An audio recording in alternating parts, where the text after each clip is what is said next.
자, 이런 가운데 윤석열 대통령이요, 이 북한 무인기 도발에 강경 대응을 천명했습니다. 북한이 이딴 도발로 이미 합의를 깨버린 상황에 있어도 윤석열 정부는 이 합의 폐기에 신중을 기해왔는데, 하지만 이번 북한 무인기 도발을 계기로 윤 대통령이 최후 통첩을 날렸습니다. 한번 들어보시죠.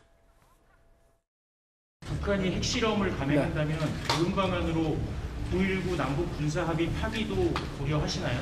거기에 대한 대응 방안을 아주 차근차근 준비를 해나가고 있습니다. 미리 말씀드리기는 좀 어려울 것 같습니다.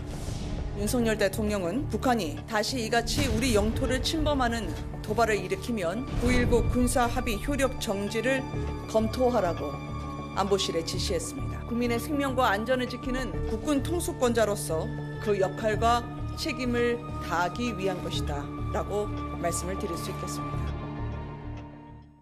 자, 윤석열 대통령이 북한이 다시 우리 영토를 침범하는 도발을 일으키면 9.19 군사합의 효력 정지를 검토하라, 이렇게 지시했습니다.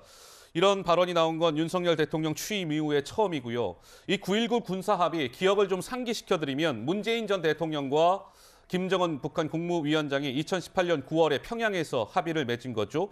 군사분계선 인근의 군사훈련을 중지하고 군사분계선 인근의 비행금지구역을 설정하고 비무장지대 감시초소를 철수하는 겁니다. 이를 윤 대통령이 효력 정지를 검토하시오, 이런 얘기가 나왔습니다. 박수성님 한 말씀 들을까요? 윤석열 대통령 입장에서는 지금 상황에서 선택이 두 가지가 있었을 거라고 봅니다. 예.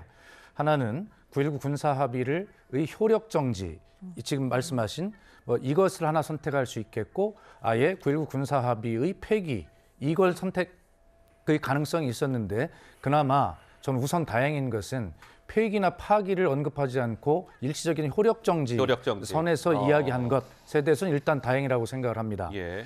9.19 군사 합의가 북한의 입장에서 보면 늘 도발을 하고 호전적인데, 저 북한의 입장에서 가장 지금 바라는 것이 무엇일까 보면 9.19 군사 합의를 파기하는 것입니다. 예. 결과적으로 문재인 정부 때와 달리 지금은 우리 남한, 대한민국을 적으로 명확하게 규정하고 있고, 그다음에 전술 핵 같은 경우도 좀 우리 대한민국의 각종 주요 시설을 목표로 해서 지금 실전 배치를 타격하기 위한 이런 것들을 좀 하고 있다는 것 아니겠습니까? 예. 환경이 굉장히 변했어요.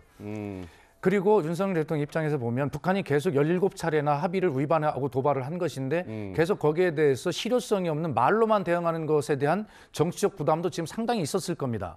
그렇기 때문에 지금 일시적 효력 정지라고 하는 것을 선택을 했겠지만, 그러나 군사 합의는 이것을 위반하는 북한의 도발에 대해서 국제사회와 함께 우리가 북한을 강하게 압박할 수 있는 실효적 수단이라는 측면도 반드시 잊지 않고 이것이 파기나 폐기까지 가지 않도록 그런 상황을 잘 관리해내는 것, 그것이 대통령이 이야기한 진짜 국민의 생명과 안전을 지키는 것이다라는 것을 대통령께서 명심했으면 좋겠습니다. 근데 이 9.19 군사합의가 위반 사례를 보니까요, 아까 우리 박수선님께서 잠깐 말씀을 주셨는데 총 17번을 북한이 위반을 했는데, 17번 위반한 것 가운데 15건은 지난해 10월 이후에 집중돼 있답니다. 그러니까 쉽게 말하면 17건 가운데 15건 위반한 게 윤석열 정부 취임 이후에 15건을 위반했다, 이 얘기예요. 윤석열 정부에 집중돼 있다. 어쨌든 9.19 군사합의 효력 정지 검토를 윤 대통령은 지시했습니다. 김영우 의원 한 말씀 드릴까요? 국군 통수권자로서는 해야 되는 거죠. 그리고 남북 군사합의는 쌍방간의 합의인데 일방이 전혀 지킬 의지도 없고 또 지키지 않았잖아요. 17번이나 도발을 했거든요. 군사 합의는 사실 효력이 없었던 거죠. 그리고 더더군다나 우리는 방어 위주의 전략 개념인데, 우리가 이번에 무인기 사건에서도 우리가 겪었지만은 북한 군의 움직임, 또 무인기의 침투, 이런 것은 우리 GP에서부터 잘 감찰하고 정찰해야 되는데 군사합의 때문에 이건 못한 겁니다. 11개의 GP를 철수를 시켰어요, 우리나라는. 그렇기 때문에 군사합의 자체는 우리에게 불리해도 너무나 불리한 군사합의다. 이거 잘못된 군사합의죠. 더더군다나 이 군사합의가 이루어진 것은 사실상 북한의 비핵화라고 하는 대전제에서 시작이 된 건데 그것도 지켜지지 않았죠. 핵무기 지금 고도화시키고 있죠. 미사일이다 방사포다 계속 북한이 실험하고 있죠. 이런 상황에서 우리만 그러면 군사합의를 지켜야 되느냐? 이거는 안 되는 거죠.